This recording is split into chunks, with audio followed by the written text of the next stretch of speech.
As president, I will take on the wealthy. I will take on the big corporations. But what will the voters' take be on Mayor de Blasio? It is official. He's running for president. This morning we'll hear from our political analysts. And we'll hear from State Senator Michael Gianaris, his defense of helping to scuttle the Amazon deal, plus his efforts for stronger rent laws and a report on his attempt to end discrimination against women seeking disability insurance. Now, from 42nd and 2nd, this is Pix 11 News Close-Up with Marvin Scott. Good morning. The will he or won't he suspense ended this past Thursday when Mayor de Blasio did make it official. He is, in fact, running for President of the United States, joining a crowded field of some 24 Democrats who are determined to defeat President Trump next year. Henry Rossoff has the story, and I get some reaction. As president, I will take on the wealthy. I will take on the big corporations. I will not rest until this government serves working people. And what does that mean? Well, listen to Mayor de Blasio summarize what he'll sell to voters in Iowa, South Carolina, and beyond. More jobs than we've ever had, highest graduation rates we've ever had. These things are moving, and we're doing things that no city in this country has ever done. Guaranteed health care, making mental health services accessible, what we're doing with the Green New Deal. He also bragged about universal pre-K and about how New York is as safe as it's ever been. But many in the city see it differently. The Police Benevolent Association trolled his announcement this morning with a moving billboard. And shortly after, protesters blocked his vehicle as he was leaving Times Square. Public advocate Jumaane Williams says he thinks people around the country won't be focusing on what de Blasio is expecting. When it comes to housing, we're worse off now than we were when the mayor started. Homelessness has increased. What has happened with rezonings in the city completely fall under this administration. The fact that Daniel Pantaleo, who murdered Eric Garner on tape in front of the world, is still working for the NYPD. The mayor's announcement also sparked a Twitter attack from President Trump, who called de Blasio the worst mayor in the U.S. and a joke. De Blasio responded with, I'm going to keep calling him Con Don because that's what he deserves to be called. The mayor's candidacy comes in the face of a recent Quinnipiac poll that showed 76% of New Yorkers were against him running for president. We took an unscientific survey of some voters along the Democratic-dominated Upper West Side. Not the person I'd vote for. I think he should focus on being the mayor and do a better job. When he has some new ideas, he should go for it. I don't think any Democrat out there could beat Trump right now, least of all de Blasio. I'm not really thrilled, but I'm not surprised either. I think he'd be a great improvement over the incumbent. Immediately after his announcement, the mayor took off for Iowa and South Carolina, two early primary states. His candidacy has already sparked protests and calls for a petition that he resign from City Hall while seeking the White House. I'm pleased to be joined now by our two political gurus, Democratic political strategist Hank Sheinkopf and Republican strategist Chapin Fay with the Mercury Group. Thanks for coming in, guys. Interesting week. He has a progressive agenda. How will that resonate with the voters? Well, I think it'll resonate with Democratic primary voters. I mean, as a 35-year-old citizen of the country, he has every right to run.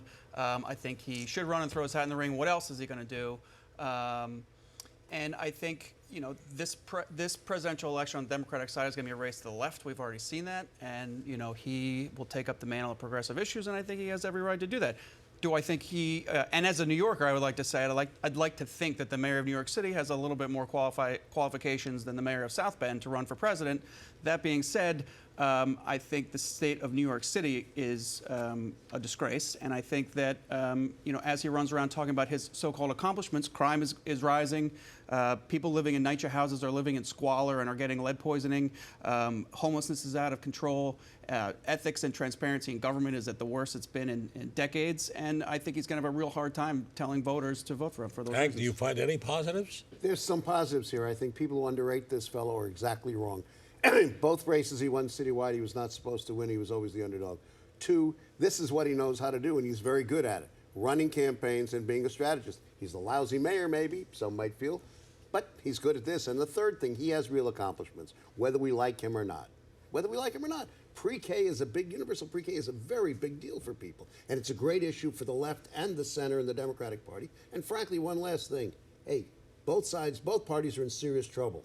Serious trouble. Because they have both gone to the extremes. There is no middle. He speaks to the left, and if he becomes the candidate that survives after the people we have there on the left fall apart, he can be the nominee. So you think he has a shot at winning this thing? Listen, in May 2016, I predicted Donald Trump would be the president, and people thought I was on drugs. So, I had talked to President Jeb Bush and President Hillary Clinton. They're having a good time together. Come on, anything can happen. These protests out here, they're really going to dog him throughout this campaign. You have the PBA, the Police Benevolent Association. You have unions. They're all out there, and they say, no good for New York, no good for the nation. And how is this going to impact? That'll have a serious impact. I mean, I think it'll have an impact here, and he already has a fraught relationship with the New York City political press corps, but he's been courting the national press. He likes doing that much better than he likes talking to the New York City press. So I don't necessarily know that the PBA protesting him in New York City is going to have an effect in New Hampshire and Iowa when he's, at the, press in the flesh. I don't know.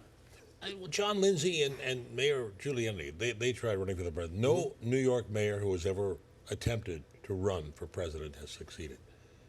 Who wants what we have? New York went through a great period of renaissance nationally, Sex and the City, Seinfeld, and 9/11. But it's 18 years after 9/11. They don't love us as much as they used to, and they're jealous of what's going on here, whether we like him or not. We do have jobs, we do have cash, and we are sexy. Now, when I interviewed you the other day, Hank, you were saying really what's behind this is he doesn't really expect to be president, but maybe he's looking for another job in the Democratic administration. Look, does he really think he's going to be president? Maybe. In his back of his head, everybody who does this thinks they're going to. But if he doesn't, he could be Veep on the ticket. He could be the vice president. Or he could be a cabinet officer. Or, frankly, he could do what he knows how to do best, which is raise money both legally and illegally and create a real national organization of progressive values that will rival everybody else and make his imprint on American politics for the next 2 generations if he chooses. And this is what the Democratic primary is right now. One of the parts of the primary is this beauty pageant for another spot on the ticket, or other cabinet officers, maybe chairman of the DNC. That this is why so many people are getting their hat in the ring or throwing their hat in the ring. One, now is the time. It's an open seat, and everyone wants to take on Trump, and there's an excited Democratic Party for sure throughout the country. And 2, maybe a promotion is in order if they do a good job. Now, the polls don't favor him very well. I mean, we have our first Democratic debate coming up next month.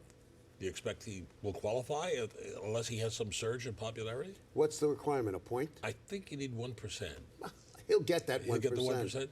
And there he's on the stage. And once he's on the stage, he's taller, he's more articulate. Now, those who know him best like him least, but those that don't know him may, in fact, be captivated by what? He has a sense of authenticity. He has a sense of relatedness and compassion when you talk to him. And that's what he will get through in that television screen. I agree with Hank. I mean, I think he could talk about the accomplishments that Hank just articulated before, and I think he can say, I've been a 2-term mayor of the largest, most ungovernable city in America, and these are my requirements. And here, by the way, I've been a national leader in the progressive movement for decades, and here are those accomplishments. So now, he took his wife, Shirley McRae, with him to Iowa, but did not take her to South Carolina. Now, do you think this could become an issue, particularly in the South, of bringing his wife, an African-American, along? How will that resonate among Southern voters? South Carolina may be the end of the process here. Iowa, New Hampshire, South Carolina. He has a black wife. He showcases her in South Carolina. The electorate is largely, on the Democrat side, African-American. He has a shot to win that community. A shot. Real serious. I agree. The Democratic primary, I think it's a plus. All right, taking a look at that whole group right now, we have 24 candidates in there. Right. How many do you believe are going to fall out after that first debate, and where do you think de Blasio will fall? Probably a lot. And listen, I think he'll last for a while. He's got people who support him. He can raise money, like Hank said.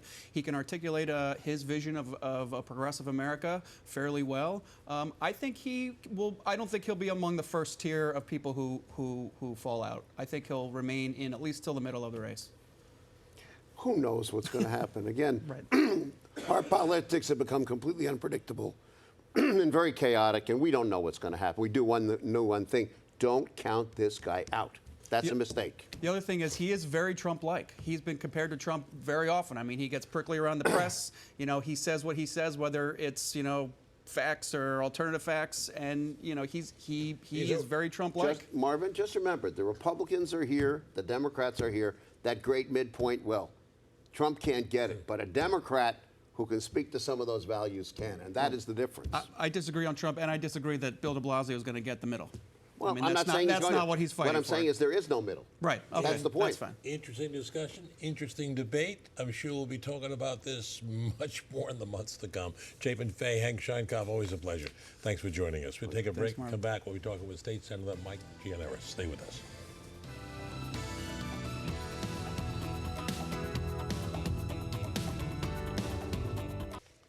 As a deputy majority leader of the New York State Senate, Michael Gianaris is one of the most powerful men in Albany. To his supporters, he has championed such issues as housing, transportation, and criminal justice reform. To his detractors, he's been called the Amazon Slayer, the man who killed the $27 billion Amazon deal. While real estate interests and unions pledge to remember him at election time, Senator Gianaris defends the position he took.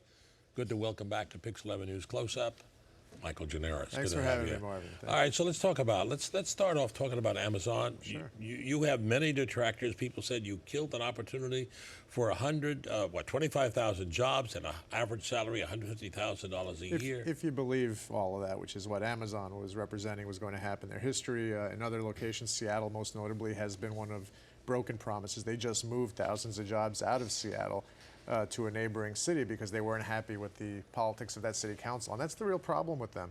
They come in like dictators, insist on receiving all sorts of incentives and cash money from the states and cities they want to join, and they do as they want, whether it's demanding helipads or destroying the affordable housing stock in a particular community. I stood up for my community. I'm not walking away from that. That was the right thing to do. So what do you say to those who say you made a strategic mistake? Well, I think they are misunderstanding exactly what this would mean for Long Island City, Astoria, Sunnyside, Ridgewood, and Woodside, where rents would have skyrocketed. Again, if you just look at what happened in Seattle, rents skyrocketed 3 times the national average. Homelessness went up 160% in 5 years because when these tech campuses come in, if we don't adequately protect the local communities, they have a devastating impact on the people who live in those neighborhoods.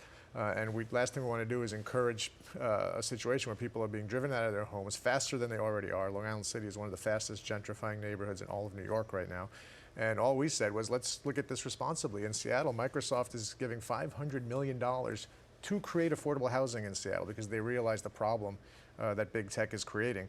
Amazon wanted our money. They didn't want to invest in the communities, and that was the problem. Well, how do you respond to the 70% of New Yorkers who told pollsters they favored Amazon coming here because they were looking at the fact that it was going to create so many jobs and mean so much to the economy? Those jobs are coming. Google is creating 20,000 jobs in Manhattan without significant incentives. Facebook is creating jobs in New York already. Why is Amazon so special that we have to promise them $3 billion in incentives, $500 million in cash money, which could be used directly elsewhere? Why do they get these benefits that nobody else gets? And by the way, in New York right now, we are creating on average about 90,000 new jobs every single year. This would have been 2,000 per year. So it's not insignificant, but it's pretty modest in the scope of New York City's economy and what we're doing as a matter of course. Now, this puts you at great odds with Governor Cuomo and being the Democratic deputy leader in the Senate. How do you resolve that? You're going to deal with it. It's an issue on which we disagreed. In the months immediately after that, we agreed and came together on historic criminal justice reforms and enacting a state budget. We have agreed on establishing early voting in this state, on protections for women's reproductive rights, which is more important than ever given what's going on in other states in this country and what we expect, unfortunately, to happen at the Supreme Court level. There's so many issues that we work together on. The fact that we disagreed on this one shouldn't affect our work for the people. All right, let's move on to a great issue is the rent laws in New York State. They expire on June 15th. I know you guys are working on some reform. Where do you stand on that, and what kind of relief can you offer tenants? We are working furiously on that issue. In fact, we just had a historic public hearing in Brooklyn just the other day. And what I can say as we're getting close to the finish line on this is that New York will have the strongest tenant protections in its history by the time we're done with these laws. We're going to close a lot of the big loopholes that have existed for many, many years that have been leading to an increased deregulation of housing, which is the opposite direction we should be going. and we're going to protect tenants like never before. Now, you pledged just a couple of days ago that within weeks you will have an announcement that will be historic for New York in rent laws. Yeah, well, where do you stand? What's the progress? The laws expire June 15th, Right. as you pointed out, and so the laws will be renewed before then, and the significant reforms we're discussing will be enacted before then. I would expect it within the next 3 weeks or so. All right. Well, we've heard that before, that all these things are going to happen. I know the legislature ends its term at the end of June. So you are optimistic? We are not going to let the rent laws expire, and we're going to renew them with significant new protections. That much I can promise you. Can you share these? It's called the Housing for Justice legislation. What are some of the provisions of that? It's a package of 9 bills that are intended to close these loopholes. I support all 9 of them. They include closing these loopholes where when an apartment becomes vacant, landlords can jack up the rent by 20%.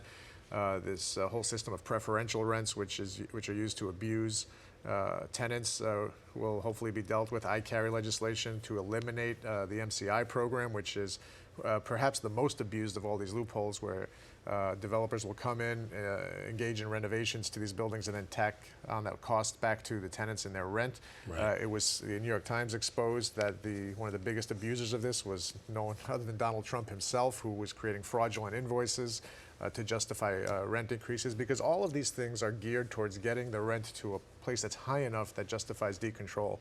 And that's why we've lost hundreds of thousands of units from the regulated system, and we need to stop that. Before we go to the break, NYCHA. I know we have a federal monitor in there right now that's been a real disaster in the city. What is it that the state is doing or could be doing to help these poor people? Well, we were on the precipice of insisting on accountability when the Fed stepped in. So now that there's a federal monitor, they take precedence over anything we could do. But the management of NYCHA has been a disgrace, and the city has not done a good enough job of getting its act together. And that, in fact, on a more minor point, but just this past week, the city announced a series of senior center closures. There was one at Astoria Houses, which I represent, where I don't know if they didn't know what was going on, but there was $500,000 in renovations going on to that center as we speak, and they are now proposing to close it and just waste all that money and leave the seniors out to dry in terms of having a place to go and socialize and get lunch and the things that these senior centers provide for all of us. So the one hand doesn't know what the other is doing. The mismanagement has been rampant, and hopefully we'll get that going in the right direction. Okay, we'll take a break. A lot more to talk about. I want to ask you about Mayor de Blasio running for president, and also about that new law, walking and texting at the same time. Stay with us as we continue our conversation with the State Senator Michael Gianaris.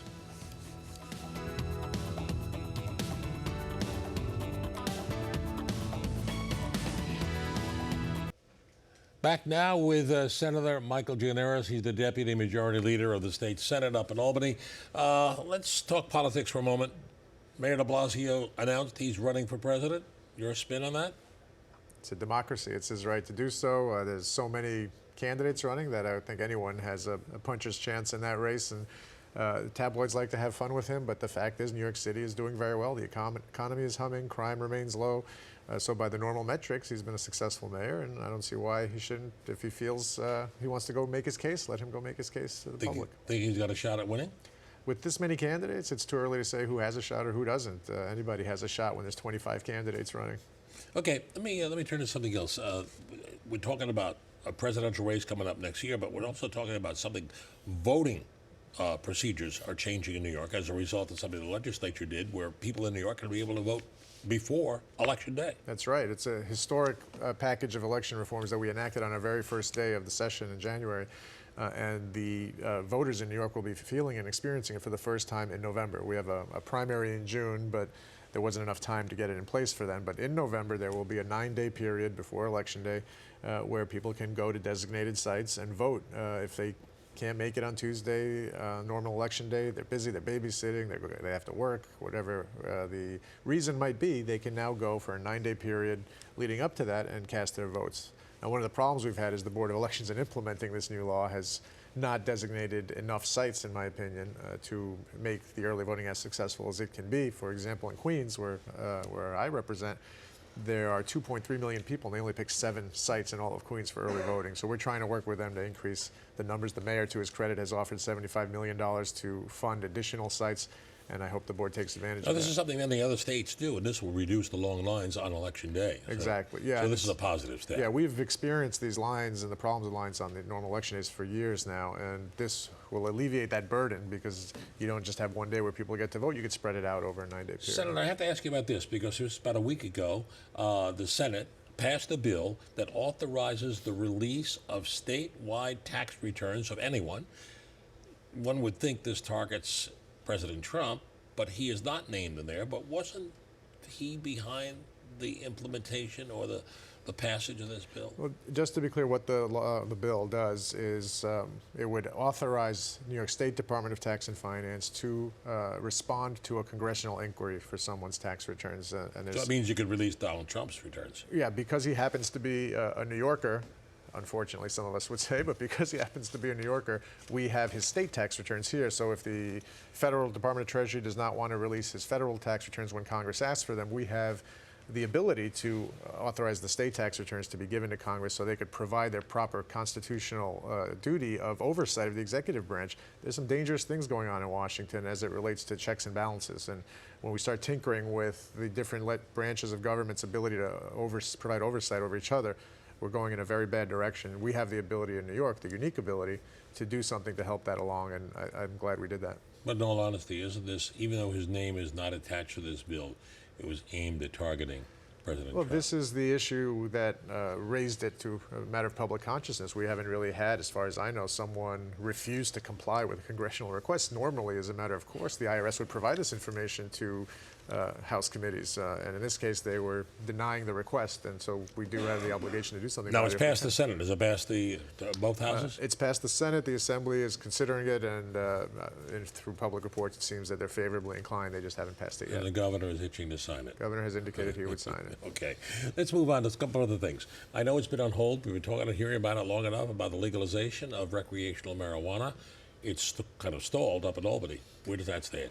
I'm hopeful we can get it done. There's only a month of legislative session left, so we don't have a ton of time, but I think it's an important thing to do, and if we do it right, we can alleviate an injustice that has been incurred by many communities in New York where the laws were disparately enforced, particularly in communities of color, where young men of color predominantly were being thrown in jail for things that young white men and women were doing regularly with impunity. And so if we implement it properly and some of the resources from this new market would be dedicated towards repairing those communities, I think it could go a long way. So you see that happening I before hope the so. end of the session? I hope so. I can't promise that because there are opinions and discussions still going on, but I hope we can get it done. I read this week, tell me this, one of your colleagues in the Senate came up with a proposal to legalize prostitution in New York State. Is that getting any traction? Not particularly. Okay. Anyone's entitled to introduce a bill. We have not had any significant discussions about it as a group. I don't expect that we will before the session. Another bill that's been suggested and is getting a lot of attention, and it would be very welcome here in New York City, to fine people for walking and texting at the same time. How often do we see that? Even walking against the light and texting and... Again, look, the one great thing about having a new Democratic majority in the Senate is new ideas are being presented for discussion. That is one I remember when driving and texting was first proposed, and people thought that was a crazy idea. So I don't know that that's something we're going to be dealing with in the next 4 or 5 weeks when we have the rent laws and some other significant issues to discuss. But as a matter of debate, it's worth having that conversation. A lot of people in New York are outraged over a bill that has passed the Senate that authorizes convicted felons to sit on juries. How could that be? Well, let's take a step back and realize these are people that have served their time, have concluded their time, have paid their debt to society according to our criminal justice system, and are back out free of parole and any other restriction. So some people like to sensationalize it and talk about the worst of the worst. The fact is that people who have sentences that are extensive tend to be on parole for the remainder of their lives, so they would not be eligible. And there are safeguards built into the system where particular jurors can be challenged and removed from a particular case if it's a problem. So it is something we passed. We thought it was something that provides justice to those who have paid their debt to society by any normal measure. Well, Senator Michael Gianaris, thank you so much for joining us. That'll do it for our program. Thanks so much for joining us. If you have any comments or wish to see this broadcast again, log on to our website at pix11.com/newscloseup. I'm Marvin Scott. Thanks so much. Enjoy the rest of your Sunday, everyone.